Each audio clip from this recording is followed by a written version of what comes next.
بسم اللہ الرحمن الرحیم الحمدللہ رب العالمین والصلاة والسلام علی اشرف الانبیاء والمرسلین سیدنا و نبینا و شفیع ذنوبنا و حبیب قلوبنا و طبیب نفوسنا ابی القاسم محمد وعلی اہل بیتہ الطیبین الطاہرین المعصومین ولعنت اللہ علی اعدائہم اجمعین من یومنا ھذا الی یوم الدین اما بعد۔ سامعین و ناظرین کرام، نہج البلاغہ صحیفہ نور کے عنوان سے آپ حضرات مسلسل سرکار مولا کائنات حضرت علی بن ابی طالب علیہ السلام کے خطبات کی توضیح و تشریح سنتے چلے آ رہے ہیں، اور تسلسل میں نہج البلاغہ میں موجود خطبہ نمبر 115 کا دوسرا حصہ لے کر کے حاضر ہوں۔ خطبہ نمبر 115 سرکار مولا کائنات نے ایک خاص موقع پر ارشاد فرمایا ہے، اور وہ موقع تھا نماز استسقاء کی ادائیگی کے بعد کا۔ نماز استسقاء سے متعلق اس کے پہلے حصے میں نے تفصیل سے بیان کیا، صرف اشارتاً کچھ باتیں دہرا رہا ہوں تاکہ موضوع آپ کے ذہن میں مربوط ہو جائے۔ استسقاء یعنی پانی کے طلب اللہ کی بارگاہ سے، نماز استسقاء پانی کی خاطر نماز پڑھنا اللہ کے حضور، یعنی ایک طرح سے اللہ کی بارگاہ میں حاضر ہو کر کے 2 رکعت نماز پڑھ کے دعا کرنا، پروردگارا یہ جو خشک سالی آ گئی، پانی میسر نہیں ہو رہا ہے، ہر طرف دھول ہی دھول ہے، پریشان عوام بھی ہیں، جانور بھی ہیں، اور بارش نہ ہونے کی وجہ سے تمام زمین کی برکات جو پانی سے پر موقوف ہوتی ہیں اس سے ہم محروم ہیں۔ پروردگارا تو پانی کا نزول فرما اور رحم فرما اپنے بندوں پر، اور جن چیزوں کو پروردگارا تو نے خلق کر کے انہیں حیات دی ہے اور ان کی حیات موقوف ہے پانی پر، پروردگارا ان پر رحم فرما۔ یہ نماز استسقاء ایک خاص اس کی صورت اور شکل ہے، عام نمازوں کی طرح سے نہیں ہے، بلکہ ایک مخصوص نماز 2 رکعت پر موقوف ہے۔ 2 رکعت نماز پڑھنے کے لیے وہ بھی گھر میں یا مسجد میں نماز نہیں ادا کی جاتی ہے، بلکہ گھر اور محلے آبادی سے دور میدان میں جمع ہو کر کے، جس میں بوڑھے، بچے، عورت، مرد، حتیٰ کہ گھروں کے جانوروں کو بھی ساتھ میں لے جایا جاتا ہے، اور عورتوں کے گودوں میں جو بچے ہیں ان بچوں کو بھی اپنے سے دور تھوڑا سا رکھا جاتا ہے تاکہ وہ روئیں، گریہ کریں، ان کے گریہ سے دل بھر آئے، سب رونے لگیں۔ کوئی ضروری نہیں ہوتا ہے کہ اپنے ہی بچہ روئے تو دل بھر آتا ہے، کوئی بچہ روتا ہے اور اس کے رونے کی کیفیت سے کوئی بھی انسان ہے اس کا دل بھر آتا ہے۔ تو اپنے کو حاضر کرنے کے لیے اور اللہ کے حضور مخلص ہونے کے لیے، خلوص پیدا کرنے کے لیے یہ کیفیات بیان کی گئی ہیں کہ اس طرح سے جانا چاہیے۔ میدان میں جائیں، گویا کہ دھوپ ہوگی، چٹیل میدان ہوگا، اور وہاں پر بوڑھے، بچے، عورت، مرد، حتیٰ کہ گھر کے جانوروں کو بھی لے جا کے تھوڑا دور، وہ بھی چیخ رہے ہوں گے، بچے بھی چیخ رہے ہوں گے، انہیں چیخ کے ساتھ جو ہے جب دل بھر آئے گا تو لوگ اور افراد بھی اللہ کی بارگاہ میں گڑ گڑائیں گے، روئیں گے، 2 رکعت نماز پڑھیں گے، 2 رکعت نماز پڑھنے کے بعد اللہ کے حضور دعا کریں گے۔ یہ کیفیت نماز کی، اور اس کی صورت کیا تھی، کیسے پڑھا جائے گا، میں نے پہلے حصے والے میں بیان کیا ہے۔ دوسری بات اس کو بھی ہم بیان کر چکے ہیں، مگر تھوڑا سا اشارہ کرنا ہے کہ یہ بلائیں، یہ مصیبتیں جو آ جاتی ہیں، ان مصیبتوں کے بھی بہرحال کچھ نہ کچھ اسباب ہوتے ہیں۔ بلا وجہ مصیبتیں اور اسباب نہیں، بلا وجہ اور بلا سبب کے کوئی مصیبت اور کوئی بلا نہیں آتی، اور ہم ان بلاؤں مصیبتوں میں نہیں گرتے۔ قحط سالی، خشک سالی بہت بڑی مصیبت ہے، بہت بڑی بلا ہے۔ کیا اللہ تبارک و تعالیٰ رحیم و کریم ہونے کے ساتھ ساتھ وہ اپنی طرف سے اس بلا میں مبتلا کرے گا، یا ہماری خطاؤں کی وجہ سے، گناہوں کا نتیجے میں یہ بلا اور مصیبت آتی ہے؟ یقیناً اس طرح کی بڑی مصیبتیں اور بڑی بلائیں انسان کے اپنی ہی کیے ہوئے کا نتیجہ ہوتا ہے۔ اللہ تبارک و تعالیٰ نے اپنی کتاب قرآن کریم میں بھی اس بات کی طرف اشارہ کیا ہے، بما کسبت ایدیکم، یہ نتیجہ ہے تمہارے ہاتھوں سے کیے ہوئے کاموں کا، جیسا تم نے کیا ہے ویسا نتیجہ آیا۔ یقین نہ جانے کتنی چیزوں سے پروردگار عالم محفوظ رکھتا ہے، بچائے رکھتا ہے، لیکن جب خطا، گناہ، غلطیاں، بے توجہی، غفلت بے انتہا بڑھ جاتی ہے تو پھر بلائیں قریب آ جاتی ہیں، اور اتنی قریب آ جاتی ہیں کہ ہم اسی میں مبتلا ہو جاتے ہیں۔ میں نے اس حدیث کو اس دن بھی پڑھا تھا، مگر ذہن کو مربوط کرنے کے لیے آج بھی چھٹے امام حضرت امام جعفر صادق علیہ السلام کہ اس حدیث کی تکرار کر رہا ہوں جس میں آپ نے فرمایا ہے کہ اگر 4 چیزیں ہونے لگیں اور عام طور سے وہ ہونے لگیں گی تو ان 4 چیزوں کے نتیجے میں 4 بلائیں بھی سامنے آئیں گی۔ ان میں سے پہلی چیز آپ نے فرمایا کہ اذا فشت الزنا ظہرت الزلازل، اگر زنا عام ہو جائے گا، اس خطا کو اور غلطی کو لوگ غلطی تسلیم نہیں کریں گے، اور بلکہ احساس خطا اور گناہ مٹ جائے گا، تو اس کے نتیجے میں زلزلوں کا سامنا کرنا پڑے گا۔ زلزلہ کتنی بڑی مصیبت ہوتی ہے، لمحوں میں شہر کے شہر، محلے کے محلے، بڑے سے بڑے لوگ ایک دم سے ختم ہو جاتے ہیں۔ ابھی جو جنت نما محلوں میں رہ رہے تھے، چند لمحوں کے زلزلے نے زمین دوز کر دیا، اور نہ جانے کتنے اسی میں دب کر کے وہی ان کی قبر بن جاتی ہے، پتہ بھی نہیں لگتا ہے۔ اور اگر کچھ بچ بھی جاتے ہیں تو اب ان کے پاس کچھ بھی نہیں رہتا ہے، وہ بالکل ایک لاچار مجبور کی طریقے سے لوگوں کے سامنے ہاتھ پھیلائے ہوئے ہوتے ہیں۔ اگر کوئی مدد کرنے والا نہ ہو تو اس کی صورت اور کیفیت کیا ہو سکتی ہے، آپ جانتے ہیں۔ لیکن بتایا امام نے کہ اگر زنا جیسے خطا، گناہ، غلطی اگر عام ہو جائے اور افراد توبہ اور استغفار نہ کریں اور اس غلطی کو غلطی تسلیم نہ کریں تو نتیجے میں زلزلوں سے دوچار ہونا پڑتا ہے۔ یقین کیجیے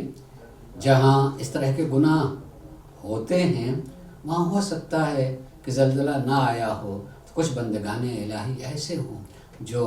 اللہ کے حضور گڑ گڑاتے ہوں، مغفرت کی طلب کرتے ہوں، اور اللہ کا ذکر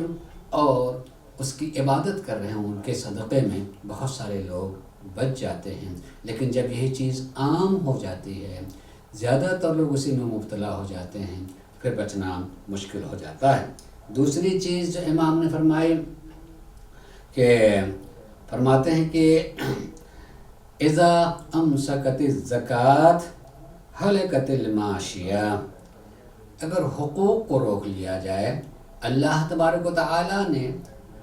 جن لوگوں کو مال و دولت سے نوازا ہے اسی مال و دولت میں غربا کا حق بھی رکھا ہے۔ انہی حقوق میں سے ایک حق کا نام زکوٰۃ ہے۔ اگر اس حق کو کوئی روک لے گا، ادا نہیں کرے گا، تو اس کے نتیجے میں مویشی وہ ہلاک ہونا شروع ہو جائیں گے، چونکہ یہ بھی مالیات میں آتا ہے نا، انسان کے مالیات میں آتا ہے۔ اور اس کی کمی کی وجہ سے ہو سکتا ہے میرے پاس کوئی مویشی نہ ہو، لیکن اسی گاؤں میں، وطن میں، شہر میں ہو سکتا ہے کہ مویشی پالنے کے پورے بڑے فارم ہوں اور وہاں آفت آ جائے اور بالکل سارے کے سارے مر جائیں، تباہ ہو جائیں، یا بالکل ایسی بیماری پھیل جائے کہ اب اس لائق ہی نہ ہو کہ اس کو ذبح کیا جائے، بلکہ اس کو ہلاک کر دیا جاتا اس بیماری کی وجہ سے۔ ظاہر ہے اس تباہی کی وجہ سے کتنی پریشانی آ سکتی ہے، کس قدر پریشانی آ سکتی ہے، ظاہر کس طرح سے مہنگی ہو سکتی ہیں، اور اس کے اثرات بہرحال عوام پر آتے ہیں۔ امام نے فرمایا کہ اگر زکوٰۃ یعنی حقوق کو روک لیا جائے، غریبوں کو حقوق کو روک لیا جائے، اس کا ادا نہیں کیا جائے، تو اس کا نتیجہ یہ ہوگا کہ مویشی تباہ و برباد ہونا شروع ہو جائیں گے۔ وَإِذَا جَارَ الْحُكَّامُ فِي الْقَضَاءِ أَمْسَكَ الْقَطَرَ، لیکن کس وقت خشک سالی آتی ہے، پانی کم ہو جاتا ہے، اس کم ہونے کے سبب کو بیان کیا امام نے کہ اگر حکام، قاضی جن کے ہاتھوں میں فیصلہ ہے، وہ فیصلے میں عدالت نہ برتیں، صحیح فیصلے نہ دیں، تو اس کے نتیجے میں پانی کی کمی ہوتی، آسمان بارش سے رک جاتا ہے، زمین سے پانی ختم ہونا شروع ہو جاتا ہے۔ اس کا مطلب یہ کہ فیصلے صحیح نہیں ہو رہے ہیں۔ فیصلے کوئی ضروری نہیں ہے کہ واقعاً عدالت کا ایک قاضی ہی ہو سکتا ہے کہ میرے اپنے گھر میں، ہر ایک گھر میں جو گھر کا بڑا ہے وہ ایک طرح سے عدالت کے لیے وہ قاضی بھی ہوتا ہے، وہی جج بھی ہوتا ہے، صحیح فیصلہ کرنا اور جس کا جو حق ہو اس کو حق کو ادا کرنا اور پہنچانا اس کی ذمہ داری ہوتی ہے۔ اگر وہ اس طرح کے فیصلے نہ کرے، جو جتنے حدود میں حاکم ہے، جتنے حدود تک اس کی حکومت ہے، حکومتیں ہو سکتا ہے کہ ایک شخص دنیا پر حکومت کر رہا ہو سکتا ہے ایک ملک پر حکومت کر رہا ہو سکتا ہے کہ ایک ملک میں ایک ضلع پر کوئی حاکم ہو، ضلعوں میں نہ جانے کتنے محلے ہوں، محلوں پر، شہروں پر الگ الگ حاکم ہوں اور ہوتے ہیں۔ اور اسی طریقے سے گورنمنٹ سے حق سے اپنے اقتدار کی طرح سے حکومت، کلاسوں میں ٹیچر حاکم ہوتا ہے، گھروں میں والدین حکومت کر رہے ہوتے ہیں، بڑا چھوٹوں پر اس کی حکومت ہوتی ہے۔ آپ دیکھتے چلے جائیں تو یہ تسلسل ہے حکومتوں کا۔ اگر حکام عدل سے کام نہیں لیں گے،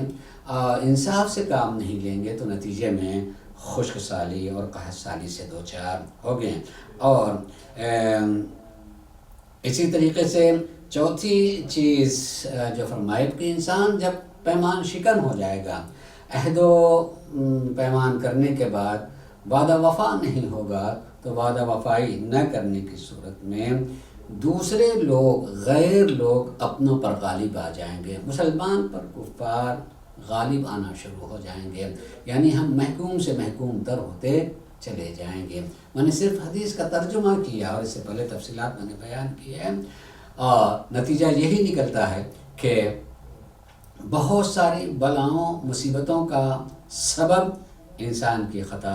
انسان کی غلطیاں، انسان کی غفلت، انسان کے اپنے خطاؤں کی طرف توجہ نہ کرنا اور احساس خطا کا ختم کر دینا، بالکل خطا کا احساس نہ ہو۔ میں نے کہا سب سے بڑی تباہی یہی کہ انسان کے احساس خطا ہی مٹ جائے، اصلاً ان کے ذہن میں کہ یہ بھی کوئی غلطی ہے، یہ سبھی لوگ کر رہے ہوتے ہیں۔ بسا اوقات ہمیں دیکھنے کو ملتا ہے کہ ہم ہی اپنی زبان سے یہ کہہ رہے ہوتے ہیں کہ اگر ہم یہ نہیں کریں گے تو لوگ کیا کہیں گے۔ یعنی ہو سکتا ہے کہ دین اور شریعت تو ہمیں منع کر رہی ہے کہ اس کو نہیں کرنا چاہیے، لیکن عمومیت سے وہ کام ہو رہا ہے، اپنے سماج اور معاشرے میں عام طور سے لوگ کام کر رہے ہیں، اور کسی دین کے جانکار نے، کسی متدین نے کہہ دیا کہ دیکھو بھائی یہ نہیں ہونا چاہیے، نہیں کرنا چاہیے، تو آدمی کہتے ہیں اگر یہ نہیں کریں گے تو لوگ کیا کہیں گے۔ لوگ کیا کہیں گے کا مطلب یعنی سبھی لوگ یہ کرتے ہیں، اگر میں نہیں کروں گا تو لوگ مجھے اچھا نہیں سمجھیں گے۔ یعنی غفلت اس خطا اور غلطی سے اتنی ہو گئی ہے، اس قدر احساس ختم ہو گیا اس گناہ کا کہ نہ کرنے سے کمی محسوس ہوتی ہے، نہ کرنے کی وجہ سے غم ہونے لگتا ہے، جبکہ اس کا الٹے ہونا چاہیے کہ اگر کیا تو ایک دم سے نادم ہونا چاہیے کہ کیوں میں نے غلطی اور خطا کی۔ جس کے ہاتھ میں سزا ہے، جس کے ہاتھ میں جزا ہے، بہرحال اس کی بارگاہ میں مجھے حاضر ہونا ہے اور وہی سزا مجھے دینے والا ہے۔ میں اس خطاؤں کے ساتھ جاؤں گا تو میں کس طریقے سے اس کا سامنا کر سکتا ہوں۔ اس لیے ضرورت ہے کہ انسان اپنے احساس کو مردہ نہ ہونے دے، اپنے احساس کو نہ مرنے دے۔ احساس ختم ہو جاتا ہے، احساس آدمی کا مر جاتا ہے تو پھر شکل صورت انسان کی رہ جاتی ہے، سارا عمل حیوان جیسا ہونے لگتا ہے۔ جس طریقے سے حیوان کو اس بات کی فکر نہیں کرنی ہوتی ہے کہ اگر میں یہ کروں گا تو جو چارہ میں استعمال کر رہا ہوں اس کا مالک کون ہے وہ پتہ نہیں لگاتا، اور کھا لیتا ہے تو اس کو فکر نہیں ہوتی کہ کوئی آ کر کے مجھے مارے گا یا پیٹے گا، نہیں، اس کو تو خالی یہ خیال ہے کہ میرا پیٹ بھر جانا چاہیے ہے۔ ایسے ہی اگر ہم بھی کرنے لگیں تو یقیناً یہ بہت بڑی خطا ہوگی۔ بہرحال سرکار مولا کائنات حضرت علی بن ابی طالب علیہ السلام نے اس نماز استسقاء کے بعد دعا کر لینے کے بعد، چونکہ افراد جمع تھے، موجود تھے، انہی افراد میں آپ نے کھڑے ہو کر کے خطبہ ارشاد فرمایا،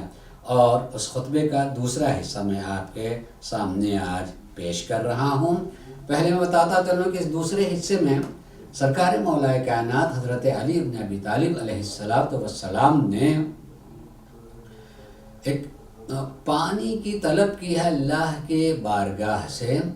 مگر اس پانی کے 20 صفتوں کا تذکرہ کیا ہے۔ پانی میں بہت سارے صفات ہوتے ہیں اور اسی اعتبار سے اس پانی کے صفات کی وجہ سے اس کے اثرات بھی مرتب ہوتے ہیں۔ استعمال کیا جائے تو استعمال کی وجہ سے ہمارے جسم پر اس کے اثرات مرتب ہوں گے، اور اسی اعتبار سے وہ پانی اگر زمین میں جذب ہوتا جا رہا ہے تو جس طرح کے صفات اس پانی میں ہوں گے، اس پانی کی وجہ سے زمین سے جو سبزے اگیں گے ان میں بھی اس کے اثرات پائے جائیں گے۔ نہ جانے کتنی سبزیاں لگانے کے بعد اگر پتہ چلے کہ جس پانی سے اسے سیراب کیا تھا وہ زہریلا تھا، وہ معیوب تھا، وہ کسی چیز کوئی ایسی چیز ملی ہوئی تھی جو پھلوں میں منتقل ہو سکتی ہے، سبزیوں میں منتقل ہو سکتی ہے، بلکہ یقیناً منتقل ہوگی، تو ان سبزیوں کو ضائع کر دیا جاتا ہے تاکہ دوسرے لوگ استعمال کریں تو ان کا جسم محفوظ رہے اور بیمار نہ ہونے پائے۔ اس کا مطلب کہ پانی کے اثرات منتقل ہوتے ہیں اور منتقل ہو کر کے جہاں تک اس کا استعمال جائے گا اس کے اثرات مرتب ہوں گے۔ اس لیے سرکار مولا کائنات نے صرف پانی طلب نہیں کہ پروردگارہ تو پانی برسا اور زمین کو تو سرسبز و شاداب کر دے، بلکہ 20 صفات کا ذکر کیا ہے۔ اس طرح کا ذکر بھی ملتا ہے اور خود اسی نہج البلاغہ کے خطبات میں سے خطبہ انشاءاللہ آئندہ آئے گا، اس کو بیان کریں گے کہ زمین کے اثرات ہوتے ہیں، زمین نیچی اونچی اس کے بھی اثرات مرتب ہوتے ہیں، زمین پتھریلی ہے تو اس کے بھی اثرات مرتب ہوتے ہیں، اس زمین سے جو چیزیں پیدا ہوتی ہیں اس کے استعمال سے بھی وہاں کے لوگوں میں بھی اس کے صفات پائے جاتے ہیں۔ خاک، زمین، ماحول، آب و ہوا، ان ساری چیزوں کے اثرات انسان کے جسم پر مرتب ہوتے ہیں، اور ہو سکتا ہے کہ ان ساری چیزوں کا تعلق پانی سے بھی ہو یا کل کا کل اس کا تعلق پانی سے نہ ہو، تو بہرحال بہت ساری چیزیں اور اس کے اثرات پانی سے بھی مربوط ہیں۔ امام جب دعا کر رہے ہیں تو اللہ کی بارگاہ میں ہاتھ اٹھا کے یہ دعا کر رہے ہیں کہ اللہم سقیا منک محیۃ مربیہ. نے خطبہ دیا اور خطبے میں جو ہے اب اعلاناً متوجہ کر رہے ہیں لوگوں کو، خالی پروردگار عالم کے حضور سے پانی ہی طلب نہیں کرنا ہے، بلکہ پانی محیۃ مربیہ، پروردگارا ایسا پانی جو حیات بخش ہو. توجہ کیجیے گا اس پر کہ ایسا پانی جو حیات بخش ہو. یقیناً ہر پانی سے میں حیات نہیں ہوتی ہے. مثلا سمندر کا پانی بہت نمکین ہوتا ہے، کوئی پیاسا جا کر کے سمندر کا پانی پیے تو کیا اس سے اس کی پیاس ختم ہو جائے گی، اس کو زندگی ملے گی؟ نہیں، بلکہ اس کے الٹے ہوتے ہیں اس کے اثرات. سمندر کا پانی پینے سے پیاس اور بھی بڑھتی ہے اور اس کے دوسرے اثرات بھی مرتب ہوتے ہیں. اس لیے ہر پانی ایک جیسا نہیں ہوتا ہے. اللہ تبارک و تعالی نے اسی پانی میں بہت سارے خصوصیات اور صفات بھی خلق کیے ہیں. یقین جانیے یہ ایک خود الگ سے گفتگو ہے کہ ہم بہت ساری چیزیں یقین رکھتے ہیں اور اس یقین کی بنیاد پر ہم سمجھتے ہیں کہ یہ چیز اسی کی اپنی ذاتی ہے. مثلا اگر کوئی بتانے والا میرے ہاتھ کے لکیروں کو دیکھ کر کے وہ کچھ بتانا شروع کر دے، تمہارے ہاتھ کی یہ لکیر یہ بتاتی ہے کہ تم خوش قسمت ہو یا بدقسمت ہو، یا تم بڑے اچھے تاجر بنو گے یا بہت اچھے مبلغ بنو گے، نہ جانے کتنی چیزیں. یقیناً ہو سکتا ہے کہ ان ہاتھوں کے نشانات چیزوں کی طرف اشارہ کرتے ہوں اور اس کی صفات و خصوصیات ہوں، لیکن کیا وہ چیز اسی نشان کی اپنی ذاتی چیز وہی نشان اس کو عطا کرتا ہے؟ جو میرے ہاتھ میں وہ لکیر پائی جاتی وہی لکیر مجھے خوش قسمت بنائے گی یا بدقسمت بنائے گی؟ نہیں، ایسا نہیں. بلکہ اللہ تبارک و تعالی نے اس میں کوئی صفت پیدا کی ہے. اگر ہمیں بتانے والا یہ بتائے کہ بدقسمتی کی علامت ہے تو مایوس نہیں ہونا چاہیے، یہ یقین کرنا چاہیے کہ کسی وجہ سے اگر اللہ تبارک و تعالی نے یہ نشان اور یہ علامت رکھی ہے اور جو علامت فلاں چیز کی ہے تو ہم اسی بارگاہ میں دعا کر سکتے ہیں پروردگارا تو اگر یہ اثر دے سکتا ہے تو اس اثر کو تبدیل بھی کر سکتا ہے. اور یقیناً انسان جتنا خلوص کے ساتھ اپنے معبود کی بارگاہ میں طلب کرے گا اس کے اثرات بدل بھی سکتے ہیں اور بدل جاتے ہیں. بہت سارے پتھر انسان نگینوں کو عنوان سے پہنتا ہے، نہ جانے کتنے لوگ میں فلاں پتھر پہنتا ہوں اور فلاں نگینہ میں پہنتا ہوں اس لیے اس کے یہ اثرات ہیں. نہیں، نگینہ وہ چیز نہیں دیتا ہے، وہ پتھر جو چیز نہیں دے رہا. پروردگار عالم نے اس میں کوئی صفت رکھی ہے، پیدا کی ہے، اگر چاہے تو اس چیز کو بدل بھی سکتا ہے، اس کے اثر کو اٹھا بھی لے سکتا ہے. چھری اور چاقو کا کام کاٹ لینا ہے لیکن کاٹ دینا ہے، مگر اللہ تبارک و تعالیٰ چاہے تو اس کے اس صفت کو اس سے اٹھا بھی سکتا ہے کہ چھری چلتی رہے اور گردن نہ کٹے. ایسا بھی امکان پایا جاتا ہے. غذاؤں میں بھوک کے مٹانے کا اثر و سبب ہے اللہ تبارک و تعالیٰ نے پیدا کیا ہے، مگر معبود چاہے تو پروردگار عالم اسی سے اس اثر کو، اس صفت کو لے بھی سکتا ہے. یہ آدمی کھاتا چلا جائے مگر وہ سیراب نہ ہونے پائے، اس کی بھوک نہ مٹنے پائے، امکان پایا جاتا، بلکہ یقین بھی ہے کہ ایسا ہوا بھی ہے اور ہو بھی سکتا ہے. تو اسی لیے صفت جو طلب کی پروردگارہ کہ ایسا پانی کہ محیطاً وہ پانی حیات بخش ہو،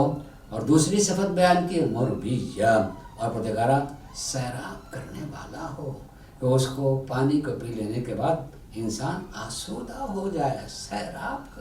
کرنے والا ہو. بہت سے پانی ایسے ہو سکتے ہیں کہ آدمی زیادہ پی لے اس کے باوجود بھی لگتا نہ ہو کہ میں نے پانی پیا ہے، پیاسی لگ رہی ہو۔ کچھ پانی ایسے ہوتے ہیں کہ تھوڑا سے بھی پی لیا تو لگتا ہے کہ سیراب ٹھنڈک محسوس ہوئی ہے اور آدمی سیراب ہو جاتا ہے۔ کہیں پانی پی لینے کے بعد پھر تھوڑی ہی دیر کے بعد جو ہے پیاس لگ جاتی ہے۔ کچھ پانی ایسے ہوتے ہیں کہ پی لینے کے بعد بہت دیر تک پھر پیاس محسوس نہیں ہوتی ہے۔ تو حیات بخش بھی ہو اور مربیہ بھی ہو، یعنی سیراب کرنے والا ہو۔ پھر اس کے بعد آپ نے تیسری صفت بیان فرمائی کہ تامتاً عامہ، کامل ہو، یعنی وہ جس چیز کے لیے اس میں کسی طرح کا نقص نہ ہو۔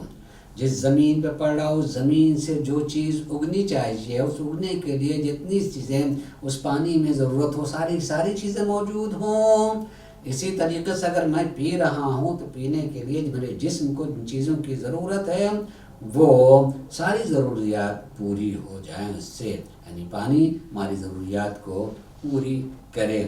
ہو سکتا ہے کہ کہیں پانی اگر اس کی جانچ کی جائے تو اس میں فلاں چیز کی کمی ہے، فلاں چیز کا اضافہ ہے، اور فلاں چیز کی کمی کی وجہ سے فلاں چیز جسم جانے کے بعد جو ہے وہ نہیں بن پائے گی، یا فلاں چیز بن پائے گی، کم بنے گی وغیرہ۔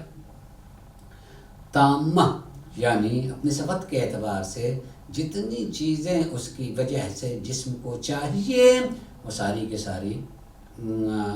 بدرجہ اتم موجود ہو، تامہ ہو۔ عامہ، اور وہ سب کے لیے بھی ہو، یعنی جتنے لوگ بھی ایسا نہ ہو سکتا ہے کہ ایک آدمی ممکن ہے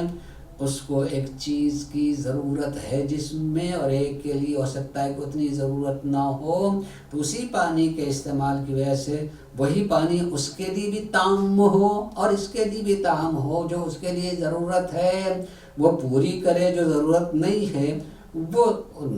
یقیناً پروردگار عالم اس چیز کو کم کر سکتا ہے۔ اسی لیے اللہ کی بارگاہ میں یہ دعا کی پروردگارہ وہ تام میں بھی ہو اور عام بھی ہو۔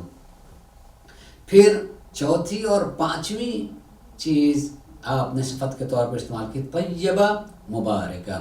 اور طیب بھی ہو، پاک و پاکیز۔ میں نے گزارش کی تھی کہ اللہ تبارک و تعالیٰ نے ہمیں حکم دیا، قرآن کریم میں یہ حکم دیا ہے کہ کلوا من الطیبات، جو طیبات ہیں یعنی پاک و پاکیزہ ہیں، اس کا طیبات کا مطلب جو تمہاری ضرورت ہے۔ ہر چیز ہماری ضرورت نہیں ہو سکتی ہے، بلکہ کچھ چیزیں ہماری ضرورت ہو سکتی ہیں۔ مثلا ہمارے ہی جسم میں خدا محفوظ رکھے کچھ اس طرح کی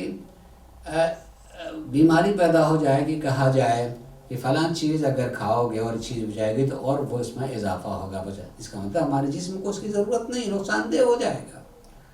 اور طیبہ یعنی طیب ہو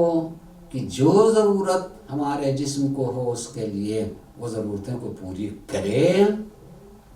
مبارکہ بابرکت ہو، برکت اضافے کے معنی میں ہوتے ہیں کہ کمی نہ ہونے پائے جتنی۔ اچھا، برکت کبھی کبھی ہم سوچتے ہیں کہ برکت کا مطلب یہ ہے کہ وہ اگر 1 کپ تھا تو 2 کپ ہو جائے، نہیں، یہی نہیں ہے، بلکہ وہ کپ 1 کپ اتنے خصوصیات کا حامل ہو کہ 2 کپ پینے سے جتنا ہمیں ملنا چاہیے وہ 1 ہی کپ میں وہ ساری چیزیں جسم کو مل جائیں۔ یہ ہوا مبارک، اس میں پروردگار عالم نے یہ چیز رکھی ہے کہ تھوڑے سے استعمال سے زیادہ فائدہ ہو۔ حنیتم مرعیہ، اور یہ بھی کہا چھٹویں اور ساتویں اور آٹھویں صفت کو بیان کرتے ہوئے امام نے فرمایا کہ ہنی بھی ہونا چاہیے، ہنیہ یعنی پاکیز، اس کو گوارا ہونا چاہیے، یعنی ایک چیز گوارا ہوتی ہے کہ اس کی لذت زبان محسوس کرتی ہے، کہ آدمی منہ لگاتے ہی اس کے پینے کے بعد کہ اوہ کیا لذیذ، کیا میٹھا پانی ہے، مثلا کیا عمدہ ہے یہ پانی. آپ 2-3 جگہ کے پانی پئیں تو فوراً جو ہے محسوس ہو جاتا ہے کہ یہاں پانی ذرا سا مثلا نمکین سا لگ رہا ہے، اس میں کچھ لذت سے نہیں آئی. بعض جگہوں کے پانی کو ہو سکتا ہے کہ وہ اپنے تمام خصوصیات سے اتنا بہتر ہو کہ آدمی ایک گھونٹ پینے کے بعد فوراً کہتا ہے کہ کیا لذیذ، کیا لذت، کیا میٹھا ہے. اس کو کہتے ہیں گوارا ہنی یا پروردگارہ، کہ وہ لگے، محسوس ہو فوراً کہ کتنا اچھا ہے. مریا اور اسی کے ساتھ ساتھ اس سے تازگی اندر پیدا ہو. اس نے مریا کہ اس سے خوشی محسوس ہو. جب کوئی چیز اچھی بہت لگتی ہے تو وہ یقیناً مرعی بھی ہوتا ہے، یعنی وہ اندر سے خوشی محسوس کراتا ہے. اس کے بعد آپ نے یہ بھی صفات کہ ذاکیا نبتها ثامرا فرعها، ذاکیا نبتها کہ اس پانی کے اثر سے نمو جلدی ہو، یعنی بہت جلدی جو ہے جو چیز اگ رہی ہے زمین سے، وہ گھاس پھوس ہوں، سبزیاں ہوں، دوسری چیزیں ہوں، کہ نمو اچھی ہو. ثامرا فرعها، اور جب جو چیز اگے اس سے جو ٹہنیاں نکلیں تو ہر ٹہنی جو ہے پروردگارہ پرثمر ہو، یعنی مطلب اتنے زیادہ پھل نکلیں، پھول آئیں کہ لگے کہ بھئی ٹہنیاں جو پھل کے وجہ سے جھکی جھکی نظر آ رہی ہیں.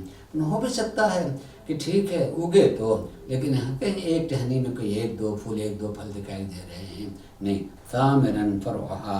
ناضرا ورقها، اور اس کے جو پتیاں نکلے اتنی خوبصورت ہوں کہ دیکھنے کا جی چاہے. اس کی سبزی جو ہے سبز رنگ جو ہے آنکھوں کو بھلی لگے. تنعش بها الضعیف من عبادک، اور پھر اس نتیجے میں جو لوگ کمزور ہیں اس کے استعمال کی وجہ سے وہ اس میں اس کو زندگی ہو، زندگی ملے لگے. مطلب ہم بھی کھا لینے کے بعد معلوم ہوتا ہے کہ ہمارا جسم جو ہے کچھ حیات بخش چیز ہم نے کھائی ہے. وتحیی بها المیت، اور اس پانی کی وجہ سے پروردگارہ جو مردہ ہو گئے وہ زندہ ہو جائیں. زمین مردہ ہو جاتی پانی نہ ہونے کی وجہ سے، اس کو حیات مل جائے. تمہارے یہ شہر تیرے ہی، پروردگار زمین تیری ہی ہے، لیکن پانی نہ ہونے کی وجہ سے زمین مردہ ہو گئی تھی. امر اللہ، امر پروردگارہ اسے اسی پانی کے ذریعے سے زندہ فرما دے. اس اتنی صفت کو بیان کرنے کے بعد تقریباً یہ 13 صفات ہیں جو سرکار مولا کائنات نے پانی کے بیان کی. اس کے بعد اگلے حصے میں بھی 7 صفتیں اور بیان کی، بالکل تقریباً 20 صفتیں تھیں. کہ اللہ سقیا من کا تعشب بها نجاتنا. امام فرماتے ہیں کہ پروردگارہ تو ہمیں ایسا اس طرح کے پانی عنایت فرمایا، اس طرح کے پانی عطا فرمایا کہ پہاڑیاں ہیں اور پہاڑیاں جو بلند بلند ہیں وہ بھی سرسبز و شاداب ہو جائیں. دیکھیے پہاڑی چونکہ اس پر سے پانی بہہ جائے گا، جہاں عام طور سے پانی آ کر کے زمین میں جذب ہوتا ہے، پانی زمین میں محفوظ رہتا ہے، بہت دیر تک ہوتا ہے، اس کے اثرات ہوتے ہیں. لیکن پہاڑی اس سے جو ہے پانی فوراً جب پھسل جاتا ہے. اس میں یہ دعا کرنا پروردگار نہیں اتنی بارش ہو، اتنی دیر تک ہو کہ خود پہاڑ بھی پھسلنے سے پہلے وہ جذب کرتا رہے، اتنا جذب کر لے کہ جو خشک پہاڑیاں وہ بھی سرسبز ہو جائیں. اور اس کے بعد دعا کی کہ پروردگارہ تو ہمارے ان پہاڑیوں کو بھی سرسبز بنا دو اس پانی کی وجہ سے، اور جب بہے بھی تو اتنا بہے اس سے کہ اس کا دامن جو ہے نہر کی طرح شکل صورت اختیار کر لے کہ وہاں پانی بہتا ہوا دکھائی دے رہے. در دامن پروردگارہ کو ان کے دامن پہاڑی کے دامن میں جو ہے نالے کی طرح سے بہتا ہوا پانی دکھائی دے، اور جتنی بھی سرزمین ہیں وہ اتنی بارشوں کو اس پوری سرزمین سے بے انتہا ہمیں نعمتیں حاصل اس پانی کی وجہ سے، اور پھر زیادہ سے زیادہ میوے اور سبزیاں ہمیں فراہم ہو سکیں، اور اس کے ساتھ ساتھ پروردگارہ ہمارے جو یہ جانور مویشی جو ہیں کمزور ہو چکے ہیں پانی کے نتیجے میں، جب سبزیاں جب گھاس پھوس زیادہ ہو گئے تو یہ بھی یقیناً تر و تازہ ہو جائیں گے۔ اللہ سقیا من کا تعشب و بہاد نجات و نام، کہ ہماری یہ پہاڑیاں بھی سرسبز ہو جائیں، فتجری بہا بہاد و نام، اور اس کے دامن بھی جو ہیں بھر جائیں، ویحذب و بہا جناب و نام، اور پورے ہر طرف جو ہے سبزیاں سرسبز شاداب ہے تو بولو بہا تمہارا نام، اور پھر نتیجے میں زیادہ سے زیادہ پھل آنے لگے، وتعیش و بہا مواشی نام، اور ہمارے جتنے مویشی ہیں وہ سارے کے سارے جو ہے ان کو ایک نئی حیات مل جائے، وتندہ بہا اقاصینا، اور دور دور تک جو ہے لوگ اس سے فائدہ اٹھائیں، وتستعین بہا ذواحینا، اور اطراف کے بھی اس کا فائدہ اٹھائیں، من برکات کل واسعہ، یہ تیرے وسیع ترین برکت کے نتیجے میں یہ ساری چیزیں ملتی رہیں، وعطائے کل جزیریہ، اور اتنا عطا کر کے کہ اس کثرت عطا سے سارے کے سارے لوگ دور دراز کے لوگ بھی فائدہ اٹھائیں، علی بریت کل مرملہ، جو اس پانی کے نہ ہونے کی وجہ سے اور خشک سالی کی وجہ سے وہ ایک طریقے سے پژمردہ سے ہو گئے تھے، پروردگارہ ان سب کو خوشی حاصل ہے، وہ شکل محملہ، اور جو اس طریقے سے بھاگے پھر رہے تھے ایک دوسری طرف حیران پریشان وحشی اور تھے، ان کو بھی سکون اور اطمینان مل جائے۔ اس کے بعد امام نے اور بھی جو باتیں کہیں اس میں فرمایا کہ وَأَنزِلْ عَلَيْنَا سَمَاءً مُخْضِلَةً، پروردگارہ آسمان مخضل، یعنی ہم آسمان کی طرف، آسمان کے معنی سمو کے معنی بلندی ہوتا ہے، اب میں اس کو کس طرح سمجھاؤں، در سے ایک ہی لفظ آسمان، جب آسمان کا بولا جاتا ہے تو آسمان یعنی جہاں آدمی ہوگا اس کے سر کے اوپر جو ہے کچھ آسمان ہے، سمو بلندی کے لیے ہوتے ہیں، اور آسمان ہمیشہ اگر بیچ میں کوئی چیز حائل نہ ہو تو بلو دکھائی دیتا ہے، بلو آسمان۔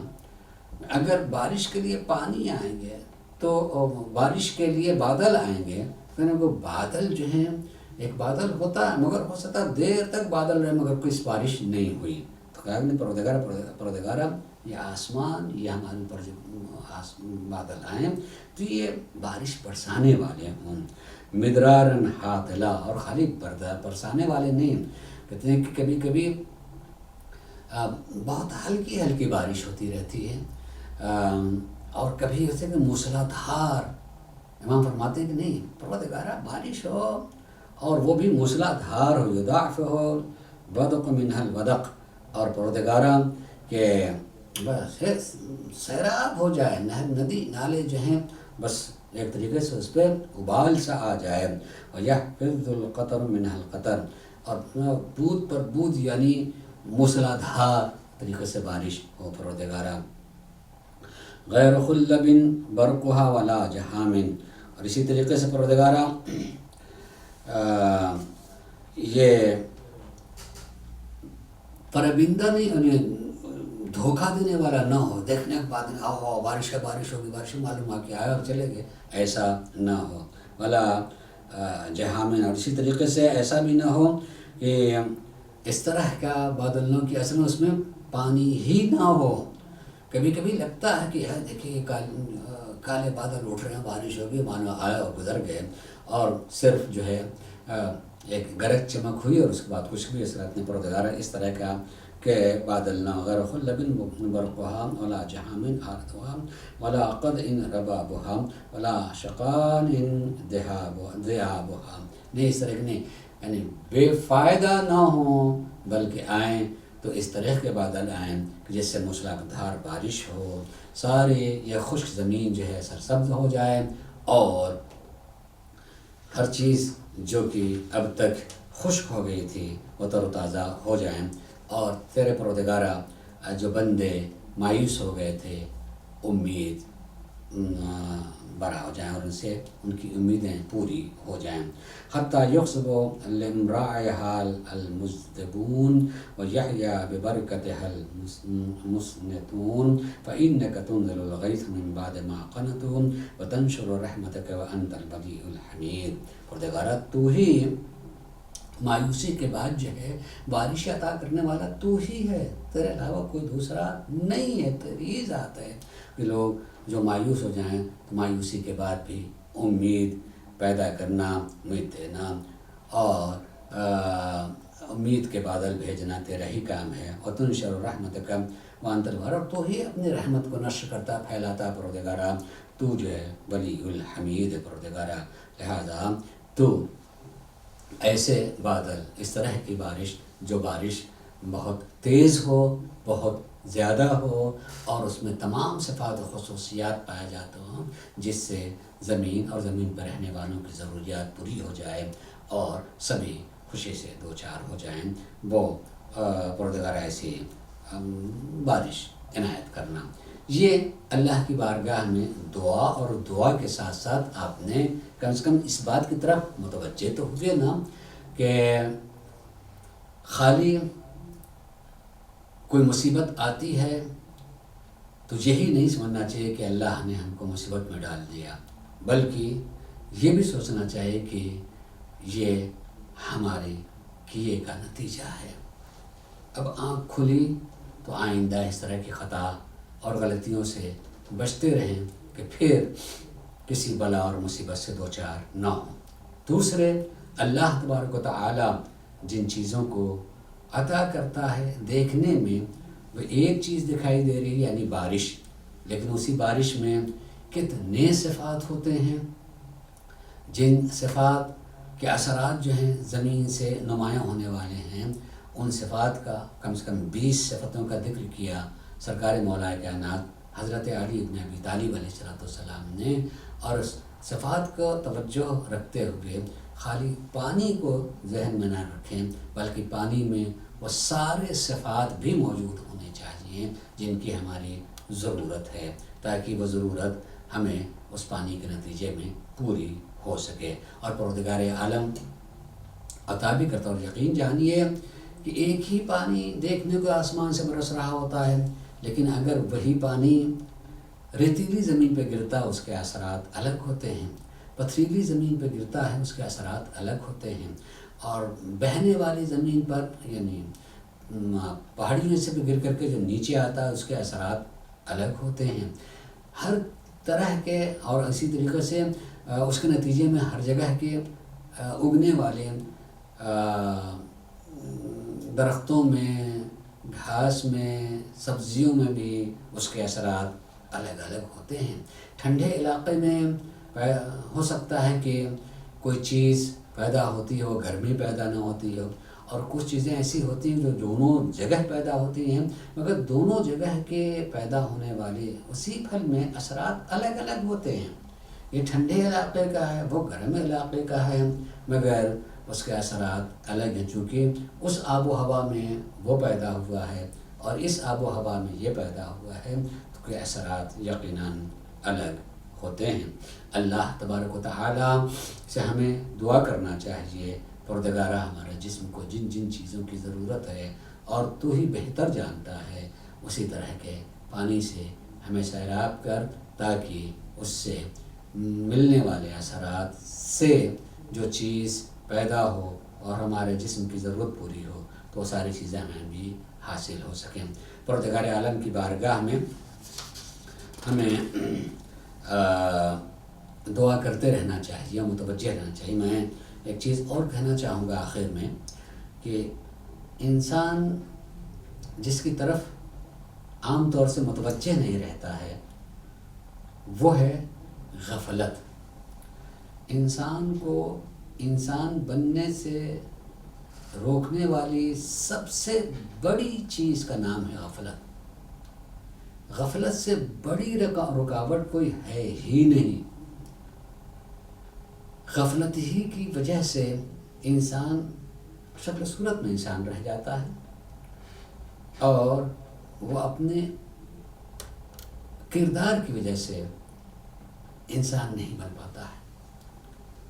انسان کو ایسا ہونا چاہیے کہ جس کو دیکھنے کے بعد آدمی اس قدر بلند کہے کہ ارے صاحب وہ انسان نہیں تو انسان کی شکل میں مثلا فلاں دکھائی دے رہا ہے، وہ انسان کی شکل میں فلاں دکھائی دیکھ رہا ہے، یعنی اس دیکھنے والی کی نظر میں جو سب سے بڑی چیز ہوتی ہے اس کی طرف نسبت دیتا ہے۔ کہ مثلا ہو سکتا ہے کہہ دیں کہ انسان نہیں، وہ تو فرشتہ ہے ہمارے لیے، وہ تو ہمارے لیے بالکل فرشتہ ثابت ہوا۔ مثلا اس کردار کے لیے ضروری ہے کہ انسان اپنے کو غفلت سے محفوظ رکھے، یعنی جو ہماری ضرورت ہے ہم اس کی طرف سے غافل نہ ہوں، جو ہماری ذمہ داریاں ہم اس سے غافل نہ ہوں، اپنی ذمہ داریوں کو ادا کرتے رہیں اور اس ادائیگی کے نتیجے میں پروردگار عالم ہمیں جہاں تک جانا چاہیے وہاں تک پہنچا سکتا ہے اور ہم واقعی معنوں میں انسان کہے جا سکتے ہیں۔ پروردگار عالم ہم سب کو معصومین علیہ السلام خصوصاً نہج البلاغہ کے روشنی میں سیکھنے، سمجھنے اور اس پر عمل کرنے کی توفیق عنایت فرمائے۔ وآخر دعوانا ان الحمد للہ رب العالمین۔